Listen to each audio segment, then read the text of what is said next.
la une de ce journal, industrie événementielle, la Chambre de commerce et d'industrie de Côte d'Ivoire mobilise les acteurs pour la structuration du secteur en Côte d'Ivoire. Nous parlerons de développement dans la région du Cavally.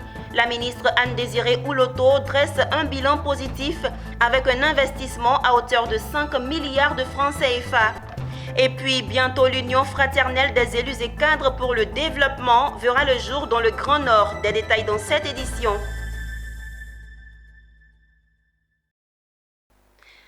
Bienvenue Madame, Monsieur, heureuse de vous retrouver pour le journal sur Business 24 Africa. Débutons cette édition sur le secteur de l'industrie événementielle. Se réunir est un début, rester ensemble est un progrès et travailler ensemble est la réussite. C'est dans ce cadre que la Chambre de commerce et d'industrie de Côte d'Ivoire a initié une rencontre avec le groupement des agences et prestataires de l'industrie événementielle à Abidjan.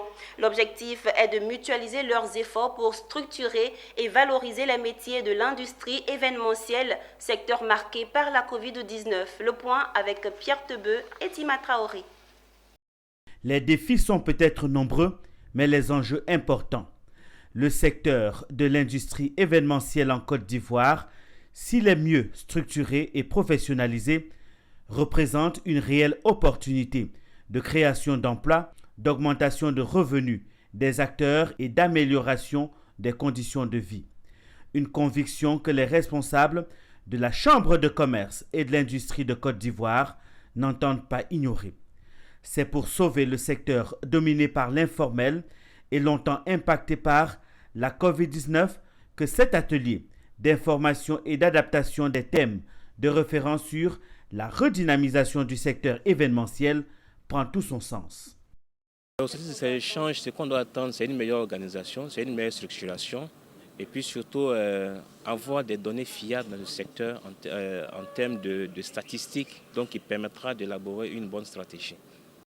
Cet atelier d'information et d'adaptation des thèmes de référence sur la redynamisation du secteur s'est voulu un cadre d'échange, de partage d'expériences et de réflexion sur des thèmes de référence. Un moment qui réjouit les agences et prestataires de l'industrie événementielle. La crise sanitaire a été un facteur très important pour nous rendre compte que ce secteur a été fortement impacté, mais malheureusement n'était pas structuré. Une fois ces termes de référence validés, nous allons préparer le symposium afin de présenter les résolutions au niveau du gouvernement. Selon l'Association sud-africaine de l'industrie des congrès et réunions d'affaires, le marché de l'événementiel en Afrique avoisinerait les 35 milliards d'euros.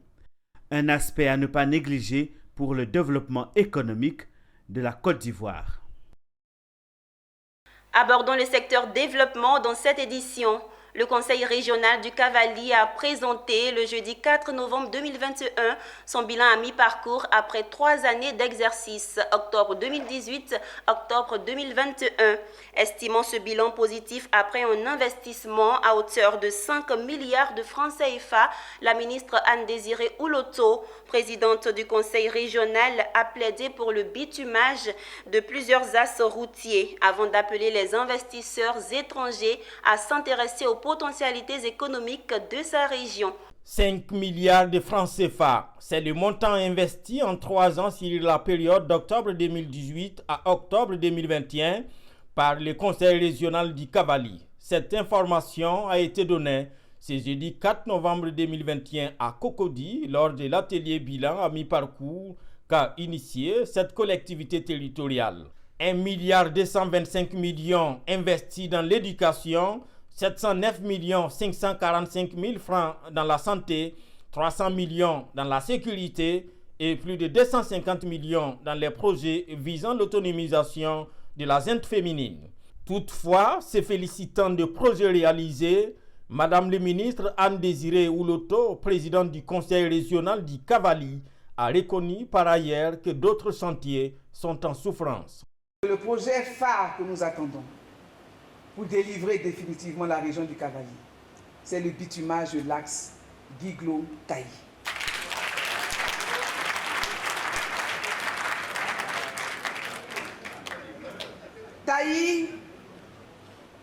est notre chasse gardée. C'est un grenier pour la Côte d'Ivoire. Taï est un poumon vert pour la Côte d'Ivoire, avec le parc national de Taï. La construction du château d'eau de grande capacité de la ville de Zagné, dont les travaux avancent bien. L'extension du réseau d'adduction d'eau potable de la commune de Guiglo. Les projets avancent également bien. Et les travaux d'électrification rurale, monsieur le ministre l'a dit tout à l'heure, ils avancent bien. Mais, monsieur le directeur exécutif du RHDP, à fin 2023, nous voulons fêter 100% de villages électrifiés dans le Cavali. Les potentialités économiques de la région du Cavali, reposant sur les cacao, les cafés, les palmiers à huile et l'EVA, Anne Désiré Ouloto a profité de cette tribune pour lancer un appel aux investisseurs afin qu'ils s'intéressent à cette localité. Venez construire des usines dans le Cavali. Nous avons besoin de vous. Au nom de la marraine de cette cérémonie, Henriette Dagri Diabaté, le professeur Yacouba Konaté a salué cette initiative, la première du genre qui s'inscrit dans les principes de transparence et de redevabilité des gouvernants envers les administrés. Cette initiative, dira-t-il, devra faire école auprès d'autres collectivités territoriales afin de rendre compte de leurs actions. La seule femme ministre gouverneur, Dr Raymond Goudou Kofi, s'est réjouie que sa collègue soit la première femme présidente du conseil régional à initier cet exercice de redevabilité. Nous avons été invités en tant qu'invité spécial par notre sœur Anne Désiré Ouloto afin de pouvoir ensemble voir le bilan, participer donc à cette cérémonie qui met en exergue le bilan à mi-parcours de la seule femme présidente régionale.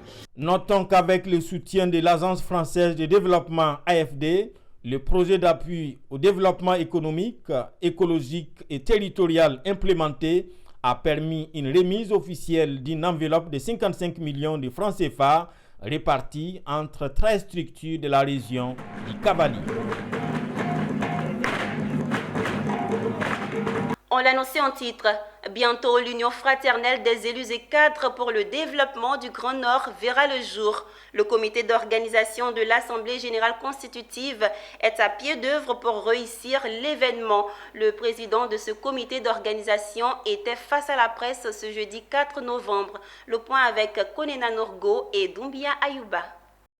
Les 12 et 13 novembre 2021, les élus et cadres des 11 régions formant le Grand Nord ivoirien seront à Korogo pour porter sur les fonds baptismaux l'Union fraternelle des élus et cadres pour le développement du Grand Nord, UGN. Face à la presse ce jeudi, le président du comité d'organisation, Gilbert Kafana Kone, n'a pas manqué de rendre hommage au défunt Premier ministre Amadou Gon Coulibaly qui en est l'initiateur. Un hommage appuyé au Premier ministre Amadou Gon Coulibaly. C'est lui, en effet, qui a inspiré cette initiative. Le président du comité d'organisation a déroulé le menu de cette assemblée générale. Les grandes étapes de la création de notre union sont la conférence publique qui aura lieu sur le thème Grand Nord de la Côte d'Ivoire, zone d'intégration et de peuplement ancien, et cela le 12 novembre. Ensuite, le 13, nous procéderons à l'approbation des textes fondateurs de l'Union, c'est-à-dire les statuts et règlements intérieurs. Nous ébaucherons ensuite les grands axes stratégiques de la politique générale de l'Union pour le développement de nos régions. Face au remous que suscite la mise en place de l'Union fraternelle des élus et cadres pour le développement du Grand Nord, Gilbert Kafana Kone rassure. Nous voulons rassurer ceux qui donnent le sentiment d'avoir peur. L'Union vient pour rassembler et non pour diviser. L'Union est créée pour construire et non pour détruire. La création de l'Union du Grand Nord ne devrait donc déranger personne. Selon le conférencier, l'adhésion à l'UGN est libre. Cette union est apolitique. Le Grand Nord est composé des régions du Poro, Folon, Kabadougou, Bafing, Béré, Ambol. Également celle de la Bagoué, du Tchologo, du Bunkani, du Gontougo et du Worodougou. Poursuivons cette édition en parlant d'insertion professionnelle. Le lycée professionnel de la ville balnéaire de Jacquesville a abrité le 3 novembre 2021 un salon d'insertion professionnelle dédié aux bénéficiaires du projet de formation en énergie renouvelable et efficacité énergétique, en abrégé PROFER. Il s'agissait lors de ce salon de démontrer les compétences des apprenants et faciliter leur mise en relation avec les entreprises exerçant dans le milieu énergétique ivoirien. Pierre Tebeu et Ismaël Doza.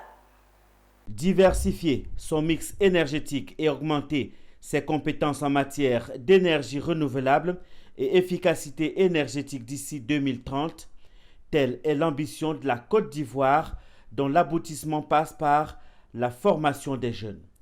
Ils sont déjà des centaines d'étudiants et professionnels du secteur à avoir bénéficié d'un projet de formation en énergie renouvelable dénommé PROFER, mis en œuvre par l'État de Côte d'Ivoire et la coopération allemande GIZ. Solutions solaires, installation et maintenance de structures photovoltaïques sont les modules revisés lors de la formation qui a pour cadre le lycée professionnel de Jacquesville. Il y a la fourniture d'électricité à partir du soleil. Donc on parle d'installation photovoltaïque autonome. Je suis en Master 2. Je pouvais aller directement en entreprise, mais j'ai voulu bien assister à cette formation-là parce que ça va m'apporter un plus. Voilà. Au sortir de cette formation, je saurai comment dimensionner un panneau solaire et comment l'installer. Je pense que ce programme est bienvenu parce que non seulement il nous permet en tant que jeunes Ivoiriens d'avoir des capacités, nous serons cette main d'œuvre que d'autres formateurs qui viennent de l'extérieur auront besoin.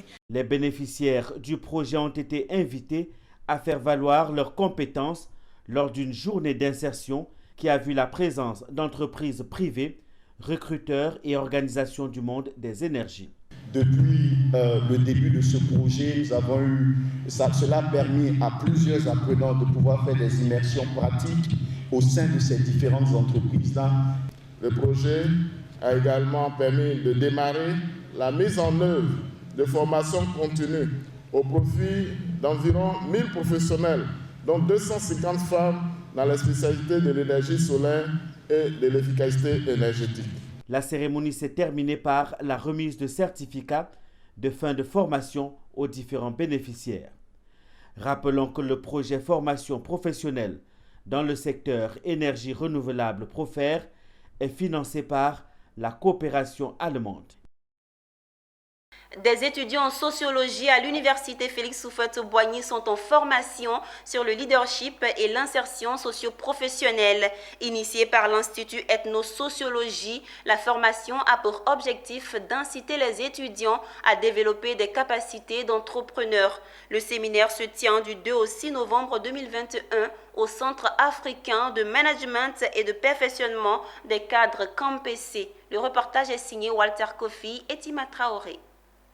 Dans l'univers du savoir et de la connaissance s'ouvre une brèche pour ceux qui désirent multiplier leurs chances d'insérer le tissu économique et social. Ils sont au nombre de 50, tous étudiants, à participer à un programme de formation sur le leadership, le développement personnel et l'insertion socio-professionnelle. Une formation pensée par l'Institut d'ethno-sociologie de l'Université Félix Houphouët-Boigny de Cocody avec la collaboration de World Association of Non-Governmental Organizations, WANGO. L'idée est d'outiller suffisamment les étudiants de sorte qu'en fin d'études, ces derniers ne se considèrent pas uniquement comme des demandeurs, mais comme des potentiels créateurs d'emplois.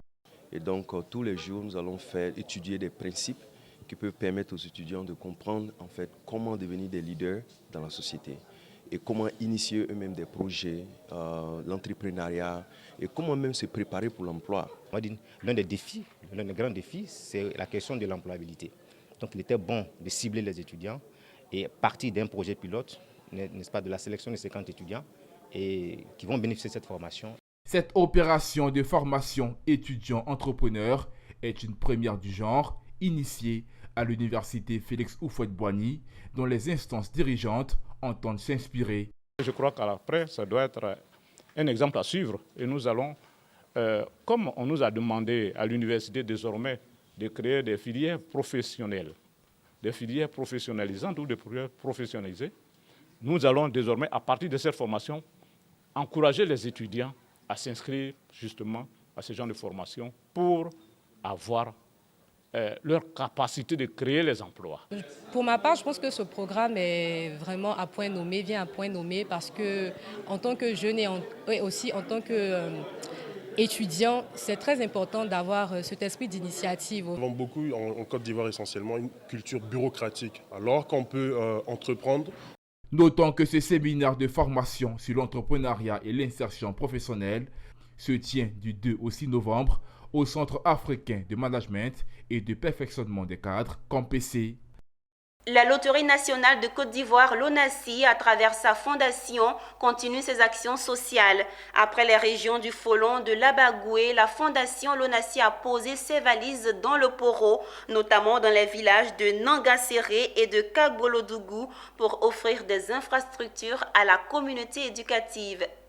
En l'espace de 72 heures, la région du Poro a bénéficié de 2 importants dons de la part de la fondation l'ONACI. À Nangaséré, village de la sous-préfecture de Korogo, la fondation l'ONACI a renforcé la capacité d'accueil de l'école primaire publique par les dons de 3 classes avec bureau de directeur. Les dons de la fondation l'ONACI comprennent aussi une école maternelle de 3 classes avec bureau du directeur pour offrir aux tout-petits de Nangaséré et des villages voisins les mêmes chances de se familiariser tôt avec l'apprentissage. Pour le secrétaire général de préfecture de Korogo, en offrant une école maternelle à la population de Nangaséré, la fondation l'ONACI s'inscrit parfaitement dans la vision du président de la République qui accorde une importance à l'école.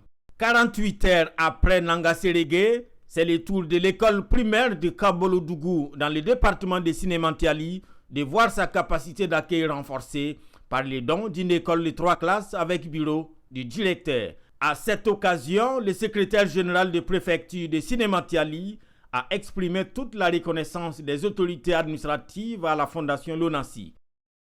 Au cours de ces différentes étapes, la directrice de la fondation l'ONACI s'est dite heureuse d'avoir contribué à la réalisation d'un vœu cher aux populations de Nangaséré et de Kagbolodugou. Nous sommes heureux d'avoir contribué à la réalisation du vœu de la population de Kagbolodugou en apportant plus d'infrastructures pour l'alphabétisation de tous ces enfants, gage d'un développement radieux pour la région. Il est bon de souligner que le vœu du directeur général et président de la fondation l'ONACI, Draman Koulibaly, est que ces nouvelles classes du primaire et l'école maternelle contribuent à l'amélioration des conditions d'apprentissage des enfants. Chaque année en Côte d'Ivoire, dans les établissements publics et privés, l'on enregistre plusieurs cas de grossesse dans le rang des jeunes filles. Face à ce phénomène qui prend des proportions inquiétantes, l'ONG Africa Women Hope initie des actions de sensibilisation à travers toute la Côte d'Ivoire grâce à l'appui technique et financier de ses partenaires. Objectif 0 conflit mère-fille, 0 grossesse précoce. Konena Norgo nous commente le reportage de Abel Kwao. À San Pedro, ce sont plus de 300 élèves filles, 24 encadreurs et 500 personnes grand public qui ont été sensibilisées sur les risques et conséquences liées aux grossesses précoces en milieu scolaire. Le social, l'ONG Africa Women Hope en fait son cheval de bataille. Au cours de cette campagne, elle a récompensé les meilleurs élèves filles en kit scolaire, comme ici au collège moderne Yébart 1 et 2. Objectif, les inciter au travail pour qu'elles soient les leaders de demain. Il faut dire que nous sommes en février, nous avons sensibilisé ces filles quant au risque des grossesses précoces en milieu scolaire. Et aujourd'hui, nous sommes là pour dire à ces filles que nous sommes avec elles. Nous avons sensibilisé, mais nous ne les laissons pas. Donc nous sommes venus aujourd'hui donner des kits aux meilleures filles. Le proviseur du lycée moderne Yébar 2 et les parents d'élèves ont remercié l'ONG et souhaitent que ce genre d'initiative se perpétue. Cette ONG fait œuvre utile parce qu'on a invité les enfants à aller à l'école et à se détourner des comportements qui peuvent entraîner des grossesses. Avec le conseil qu'on a reçu matin venant de la part des ONG, on espère mettre ça beaucoup en pratique. Il faut rappeler que l'ONG Africa Women Hub a déjà sensibilisé des milliers de filles à travers les villes du pays. Partout où elle est passée, le message a été le même. En février dernier, elle avait lancé cette campagne à l'espace Rotary de San Pedro en présence du premier magistrat de la commune, le ministre maire Félix Anoblé, et a sillonné 3 établissements secondaires. Il s'est tenu le 30 octobre dernier dans la ville touristique de Kong la 3e session du conseil régional du Tchologo, un conseil présidé par le ministre d'État, ministre de la Défense Téné Birahima Ouattara, président du conseil régional du Tchologo. Il était question au cours de cette session de valider le budget primitif 2022 de la région du Tchologo. Il s'équilibre en recettes et en dépenses à hauteur de 8 milliards de francs CFA. Mondésir Nascimento commente le reportage de Daouda Ouattara. Le budget primitif de 2022 de la région du Tchologo est connu. Il a été publié lors de la 3e session du conseil régional. Il s'équilibre en recettes et en dépenses à hauteur de 8 milliards 708 millions 99 000 francs et connaît une baisse de 1 milliard 190 millions 738 000 par rapport au budget de 2021 qui s'élevait à 9 milliards 907 millions 837 000 francs CFA. Les principaux secteurs ciblés pour les réalisations significatives sont notamment l'environnement, l'agriculture, l'élevage, l'habitat, l'électricité, la santé et l'école. Le taux de couverture des réalisations est satisfaisant, mais ces programmes seront poursuivis dans l'intérêt bien compris de nos populations, c'est-à-dire leur bien-être.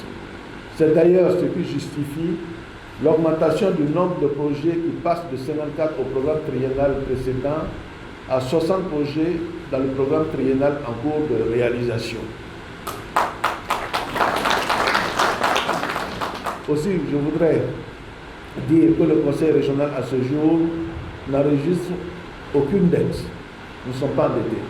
Au contraire, nous avons mis en place des mécanismes de régularisation de certains projets pour absorber nos crédits afin d'éviter les excédents à répétition. Merci, monsieur le ministre. À l'issue de la session, le ministre d'État, ministre de la Défense, par ailleurs, président du conseil régional du Tchologo, a procédé à l'inauguration d'une école et de la radio communale des œuvres du conseil municipal de Kong. C'est ici que se referme ce journal. Merci de votre fidélité. Rendez-vous demain, même heure, sur le même canal.